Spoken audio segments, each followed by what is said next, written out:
9 साल बाद अचानक से विजय माल्या आकर एक 4 घंटे का पॉडकास्ट देते हैं। थंबनेल पर लिखा होता है बड़े बोल्ड लेटर्स में, आई एम नॉट अ चोर। Yeah, but I'm probably the only chore who's been called chore after repaying 2.5 times. अब ये कैसा लॉजिक हुआ? अगर चोर ने चोरी करी है और पुलिस ने चोरी का सारा पैसा वापस ले लिया है, तो क्या इसका मतलब ये हुआ कि चोर चोर नहीं है? ऐसे तो हर इकोनॉमिक ऑफेंडर अपनी संपत्ति जब्त होने के बाद कह सकता है कि भाई मेरे गुनाह तो माफ हो गए। नमस्कार दोस्तों, 28 फरवरी 2016 स्टेट बैंक ऑफ इंडिया के कुछ बड़े अधिकारी सुप्रीम कोर्ट के लॉयर दुष्यंत दवे से मिलते हैं। इनकी मुलाकात का मुद्दा था विजय माल्या। वही विजय माल्या जिन पर एलिजिडली लगभग 9,000 करोड़ रुपए का कर्ज था। इस मीटिंग में दुष्यंत दवे एसबीआई से सीधे तौर पर कहते हैं कि उन्हें लगता है कि विजय माल्या देश से भाग सकते हैं। वो सलाह देते हैं कि उन्हें ऐसा करने से रोकने के लिए सुप्रीम कोर्ट इमीडिएटली जाना चाहिए। अगला दिन 29 फरवरी एसबीआई के अधिकारियों को सुबह दुष्यंत दवे से मिलना था, जिसके बाद सुप्रीम कोर्ट में पिटीशन दाखिल की जानी थी, लेकिन एसबीआई के अधिकारी दवे से मिलने नहीं आते। ये सिर्फ 5 दिन बाद 5 मार्च को ही होता है कि एसबीआई की तरफ से सुप्रीम कोर्ट में पिटीशन डाली जाती है, लेकिन तब तक बहुत देर हो चुकी थी। विजय माल्या 2 मार्च को ही देश छोड़कर जा चुके थे।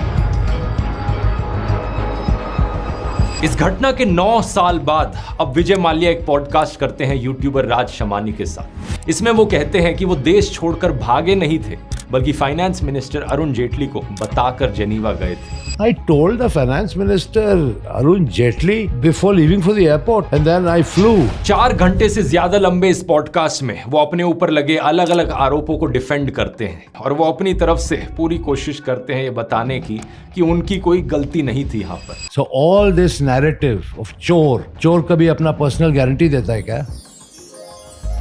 मेरी राय में दोस्तों, एक तरफ तो ये खबर बड़ी अच्छी है यूट्यूब कम्युनिटी के लिए कि इतने हाई प्रोफाइल इंटरव्यूज अब यूट्यूबर्स को दिए जा रहे हैं इंडियन मीडिया को दिए जाने की जगह। इससे पता चलता है कि इंडियन मीडिया से हर किसी का भरोसा उठ गया है। लेकिन दूसरी तरफ एक कंसर्न भी है यहाँ पर, एक बड़ा महत्वपूर्ण सवाल कि क्या ये पॉडकास्ट अब सिर्फ एक जरिया बन गए हैं लोगों के पीआर के लिए। आज विजय माल्या राज शमानी के साथ पॉडकास्ट पर बैठे हैं, इससे पहले ललित मोदी बैठे थे। वहां दूसरी तरफ एएनआई की स्मिता प्रकाश पॉडकास्ट कर रही हैं बायजूस के सीईओ के साथ, एक और ऐसे आदमी जिन पर एलिगेशन है हजारों करोड़ रुपए के फ्रॉड का। ये सभी ऐसे लोग जिन पर आरोप लगे हैं हजारों करोड़ का फ्रॉड करने के। अपने आप से पूछकर देखिए आखिर क्या कारण है कि ये लोग पॉडकास्ट पर जाना प्रेफर करते हैं एक्चुअल जर्नलिस्ट को इंटरव्यूज देने की बजाय। खैर, विजय माल्या पर आए तो सवाल ये उठता है कि क्या वो सही में एक विक्टिम है, किसी साजिश का शिकार है, या फिर उनके क्राइम्स को यहाँ व्हाइट वॉश किया जा रहा है। मैंने पूरा पॉडकास्ट देखा और काफी टाइम से इस मुद्दे को फॉलो किया है। आइए न्यूज रिपोर्ट्स, फैक्ट्स और विजय माल्या के खुद के जवाबों के आधार पर जानने की कोशिश करते हैं यहाँ पर एक्चुअली में सच्चाई क्या है। आरोप विजय माल्या पर लगता है अपने किंगफिशर एयरलाइंस के एम्प्लॉयज को सैलरी ना देने। ये मिड 2012 के अराउंड हुआ था जब एयरलाइन के एम्प्लॉयज को सैलरी मिलना बंद हो गई थी। 20 अक्टूबर 2012 से एयरलाइंस ने अपनी सारी फ्लाइट्स बंद कर दी थी और 31 दिसंबर 2012 को डीजीसीए ने फॉर्मली इस एयरलाइन का लाइसेंस कैंसिल कर दिया था। So the crisis-ridden airline's license has now been suspended by the DGCA. जनवरी 2013 की इस खबर को देखिए। एम्प्लॉयज को ऑलरेडी 8 महीने हो गए थे काम करते हुए और 8 महीने से उनको सैलरी नहीं मिली थी। अब अपने 2025 के इस पॉडकास्ट में माल्या कहते हैं कि वो अपने एम्प्लॉयज की बहुत केयर करते हैं। I would ask anyone to check on how I cared for my employees. I was proud of the care that I gave to my employees. उन्होंने पूरी कोशिश करी थी सैलरीज पे करने की, लेकिन कर्नाटका हाई कोर्ट ने उनके फंड्स को सीज कर लिया था और उसकी वजह से वो सैलरीज कभी पे नहीं कर पाए। There was money lying in deposit with the Karnataka High Court. I specifically applied to court to pay the salaries of Kingfisher Airlines staff. The banks objected and the court refused the permission. Actually पूरे podcast में जब बात salaries पे करने की उठती है, बार बार माल्या इसी कर्नाटका हाई कोर्ट वाले आर्ग्यूमेंट का इस्तेमाल करते हैं। The common person didn't know that upon objection by the same banks, the Karnataka High Court declined to agree to drawing readily available cash to pay the salaries. लेकिन यहाँ 2 चीजें हैं जिनको वो ढंग से क्लैरिफाई नहीं करते। पहला, कर्नाटका हाईकोर्ट ने एक्चुअली में 2013 में किंगफिशर एयरलाइंस के कुछ फंड्स को सीज किया था, जबकि एम्प्लॉयज को सैलरी मिलनी मिड 2012 से ही बंद हो गई थी। तो क्या सैलरी ना पे कर पाने का ब्लेम हाईकोर्ट पर डालना सही है क्या? दूसरा, 2013 में जब माल्या ने हाईकोर्ट के सामने पिटीशन डाली थी कि वो सैलरी पे करना चाहते हैं अपने एम्प्लॉयज की, तो उस पिटीशन में सिर्फ 1 महीने की सैलरी की बात की गई थी, सिर्फ 13 करोड़ रुपए रिलीज करने की बात की गई थी, पूरी पेंडिंग सैलरी नहीं। ये बात सच है कि हाईकोर्ट ने उनकी पिटीशन को रिजेक्ट कर दिया था, लेकिन अगर एक्सेप्ट भी कर लिया होता तो भी एम्प्लॉयज को सिर्फ 1 ही महीने की सैलरी मिलती, जबकि एक्चुअली में 8-8 महीने की सैलरी उनसे छीनी जा रही थी। टोटल में कंपनी के करीब 3000 एम्प्लॉयज की 300 करोड़ रुपए की सैलरी पे नहीं की गई है, आज तक पे नहीं की गई है। इनमें से कई एम्प्लॉयज की तो 25 से 50 लाख तक की सैलरी पेंडिंग है। उनसे पूछा जाता है कि बाकी कंपनीज भी तो थी उनकी जो सक्सेसफुल थी, उन कंपनीज से आने वाले पैसे का क्यों नहीं इस्तेमाल कर लिया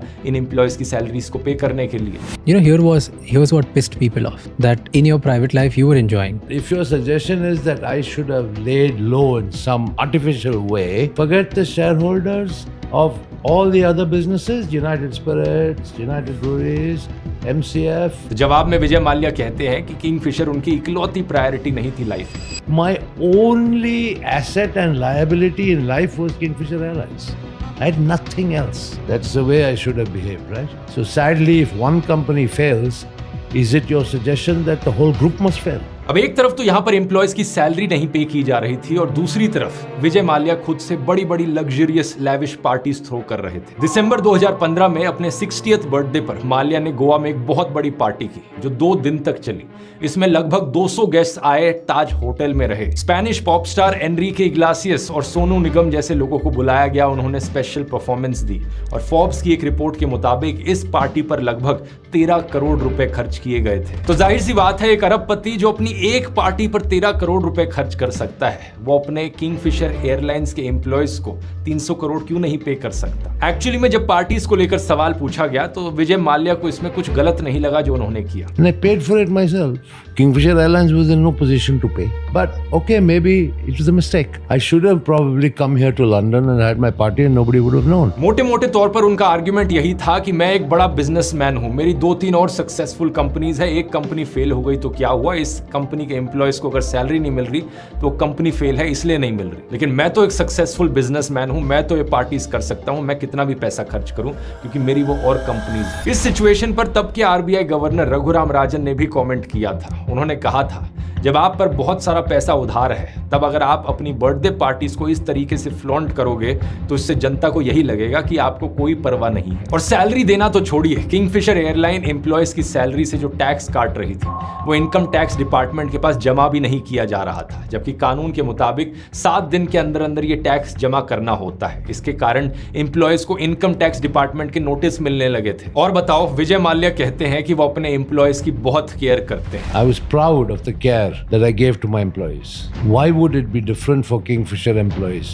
पॉडकास्ट में माल्या ने दूसरा बड़ा दावा किया कि उन्होंने खुद एक भी पैसा उधार नहीं लिया, सिर्फ किंगफिशर एयरलाइंस ने पैसा उधार लिया था। First of all, and let me clarify here, when you keep saying you borrowed, it was Kingfisher Airlines, the running company that borrowed. I was a guarantor. Please, there's a big difference. अब ये दावा technically तो सही है, लेकिन केवल आधा सच है। माल्या ने भले ही खुद लोन ना लिया हो, लेकिन किंगफिशर एयरलाइंस ने जो भी लोन लिया था उसमें माल्या पर्सनल गारंटर थे और गारंटर लोन चुकाने के लिए लीगली बाइंडिंग होता है। ये चीज सिर्फ इंडियन कोर्ट्स ही नहीं बल्कि यूके के कोर्ट्स भी कह चुके हैं कि किंगफिशर एयरलाइंस का लोन चुकाना माल्या की कानूनी जिम्मेदारी है। अपने आप को डिफेंड करते करते माल्या ये तक कह जाते हैं पॉडकास्ट में कि ये सारा मामला लोन ना चुकाने का था और उनके ऊपर कोई और क्रिमिनल एलिगेशन नहीं है। Have I stolen money from the banks? Have I done any money laundering? इसका जवाब है हाँ, अगर ईडी से पूछोगे तो। माल्या ये भी कहते हैं कि उनके ऊपर कोई और आरोप नहीं लगा है पैसे की साइफनिंग करने का। There is no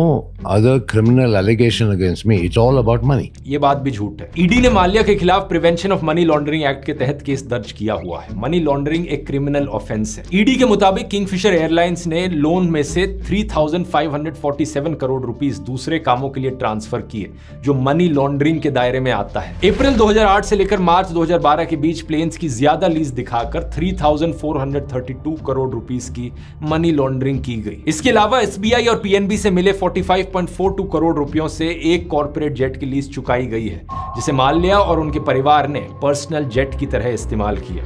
इस सवाल पर एक्चुअली में माल्या ने जवाब भी दिया था पॉडकास्ट में। The Kingfisher Airlines own asset. They said I misused it. I misused it for personal trips. Did you? I think if you see the line of private jets starting from Mr. Ambani's in Mumbai airport and ask them who uses your jets, you'll get the answer. मतलब ये private jet का misuse करना deny नहीं करते हैं, बस बात को डाइवर्ट कर देते हैं ये इनडायरेक्टली कहकर कि देखो अंबानी भी ये करते हैं। फ्यूल, एयरपोर्ट चार्जेस, होटल्स और बाकी ऑपरेटिंग एक्सपेंसेस चुकाने के नाम पर यूके में 50.90 करोड़ रुपए माल्या ने फॉर्मूला 1 टीम फोर्स इंडिया को डाइवर्ट किया। The king of good times, Vijay Mallya, bagged another plum deal as he bought a में से 15.9 करोड़ रुपए IPL team royal Challengers Bangalore को मल्टीपल अकाउंट से घुमा फिराकर डाइवर्ट किए, क्योंकि एसबीआई ने ऐसा करने से मना कर दिया था। पॉडकास्ट में इस पर माल्या ने कहा कि ये पैसे एम्पायर्स की जर्सी पर लगने वाले किंगफिशर के एड्स की फी के तौर पर आरसीबी को दिए गए थे, लेकिन अगर ये एडवर्टाइजिंग फीस थी तो एसबीआई ने इसे ट्रांसफर करने से मना क्यों किया था। एक और आरोप माल्या पर लगा है कि उन्होंने अप्लाई करने से पहले ही आईडीबीआई के अधिकारियों को लोन पास करने के लिए तैयार कर लिया था। किंगफिशर एयरलाइंस की नेगेटिव नेटवर्थ और लो क्रेडिट रेटिंग के बाद भी बैंक के अधिकारियों ने इस लोन को बिना कोलैटरल मंजूरी दे दी। इस एयरलाइंस पर आईडीबीआई बैंक से लोन लेते वक्त ओवर वैल्यूएशन दिखाने का आरोप भी था। उन्होंने बैंक को कंसल्टेंसी फर्म ग्रांट थॉर्नटन की एक रिपोर्ट दी, जिसमें एयरलाइन की ब्रांड वैल्यूएशन 3,406 करोड़ रुपीस बताई गई थी, लेकिन यह वैल्यूएशन फ्यूचर के रेवेन्यू प्रोजेक्शन के आधार पर थी और किंगफिशर एयरलाइंस ने यह बात आईडीबीआई बैंक को नहीं बताई थी। कॉर्पोरेट गारंटी देते वक्त भी ऐसा ही कुछ किया गया था। नवंबर 2008 में माल्या की यूनाइटेड ब्रूअरीज होल्डिंग ने किंगफिशर एयरलाइंस के लिए कॉर्पोरेट गारंटर बनते समय अपनी वैल्यू 6,036 करोड़ रुपीस बताई, जबकि 31 मार्च तक कंपनी की नेटवर्थ सिर्फ 505 करोड़ रुपए ही थी। और सुनो, माल्या पर विदेश में प्रॉपर्टी को छिपाने के आरोप भी लगे हैं। ईडी की एक चार्जशीट के मुताबिक 2010 में जब किंगफिशर एयरलाइंस के लोन्स को रीस्ट्रक्चर किया गया, तब विजय माल्या ने लोन्स के लिए पर्सनल